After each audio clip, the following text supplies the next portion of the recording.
Ma'am काफ़ी सारे लोग अपनी लाइफ में ऐसा करते हैं कि एक पर्टिकुलर डाइट खा रहे होते हैं, उन्हें लगता है कि ये उनके लिए हेल्दी है, लेकिन ये भी सुना है उसी के साथ साथ कि अगर एक ही चीज़ को हम डेली खा रहे हैं, बेशक से वो हेल्दी हो, लेकिन उसके उतने ज़्यादा बेनिफिट्स हमें नहीं मिल पाते हैं, इतना इफेक्टिव वो नहीं होता अगर हम उसे रोज़ खा रहे हैं। तो क्या ऐसा है?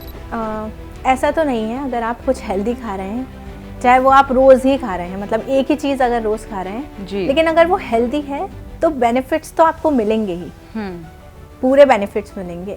लेकिन नेचर ने हमें इतनी सारी चीज़ें दी हैं, वैरायटी ऑफ फूड हमें दी है नेचर ने। हर किसी फूड के अंदर कोई ना कोई चीज़ है जो कि उसकी अलग अनोखी है। किसी में प्रोटीन ज़्यादा है, किसी में फाइबर ज़्यादा है, किसी में कार्ब्स ज़्यादा हैं। तो हम उस वैरायटी से महरूम हो जाएंगे। ये एक इस तरीके से है कि आप कपड़े पहने, रोज़ एक ही कलर के कपड़े पहने, तो कपड़े अपना काम तो कर रहे हैं बॉडी को कवर करने का, लेकिन आपको वैरायटी नहीं मिल रही। आप डिफरेंट स्टाइल्स नहीं पहन पा रहे, डिफरेंट कलर्स नहीं पहन पा रहे।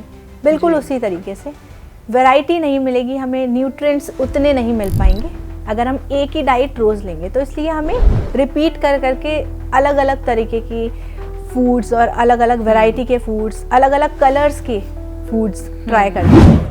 इवन मैम ऐसा भी होता है कि अगर हेल्थ के बेसिस पे भी बात की जाए तो बॉडी की रिक्वायरमेंट हमेशा मतलब कई बार अलग होती है।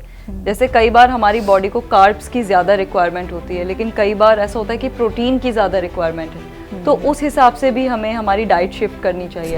बिल्कुल बिल्कुल, इसीलिए तो डाइटिशियंस और न्यूट्रिशनिस्ट होते हैं। तो आपको आपके हिसाब से बताएंगे, आपकी एज की, आपकी जो रिक्वायरमेंट्स हैं उसके हिसाब से कि आपको किस चीज़ की ज़रूरत है इस वक्त में। जैसे जो लोग एक्सरसाइज करते हैं, जिम करते हैं, उनको प्रोटीन की रिक्वायरमेंट ज़्यादा होती है। जो लोग वीक ज़्यादा होते हैं या जो जैसे बच्चे हुए डायरिया के बाद, वॉमिटिंग के बाद कार्ब्स की ज़रूरत ज़्यादा होती है, तो उसके अकॉर्डिंग हमें अपनी डाइट चेंज करनी चाहिए। अच्छा, कई बार ऐसा होता है कि कई दफ़ा बिजी शेड्यूल की वजह से लोग बार बार खाना नहीं बना पाते हैं, तो बने हुए खाने को माइक्रोवेव में या ओवन में गर्म करके खा लेते हैं। तो ऐसा भी कहा जाता है कि ओवन में अगर खाना गर्म किया जाए तो उसके जो न्यूट्रिएंट्स होते हैं वो उतने नहीं बचते हैं, वो कम हो जाते हैं। तो क्या ये भी सच है? खाने को प्रिजर्व करने के लिए एक प्रॉपर तरीका है जो हमें पता होना चाहिए कि किस तरीके से हमें खाना स्टोर करना है। अगर वो हम ठीक से करेंगे तो कोई न्यूट्रिएंट लॉस नहीं होगा। जैसे जब हम खाना बनाते हैं तो उसको फ़ौरन हमने रेफ्रिजरेट कर दिया, फ्रिज में रख दिया फ़ौरन, तो उससे क्या होगा, न्यूट्रिशन लॉस हो जाएगा। इसलिए क्योंकि एकदम से गरम गरम खाने को हम एकदम से टेम्परेचर चेंज होगा, उसका ठंडे टेम्परेचर में रख रहे हैं, तो उससे काफ़ी न्यूट्रिएंट लॉस हो जाता है।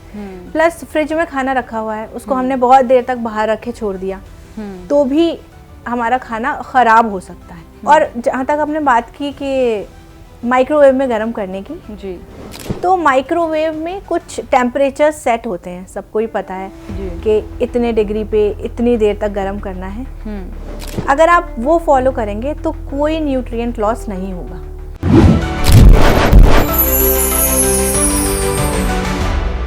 हेल्थ से जुड़ी सभी अपडेट्स को जानने के लिए आप हमारे चैनल को सब्सक्राइब कर सकते हैं और बेल आइकन दबाना ना भूलें।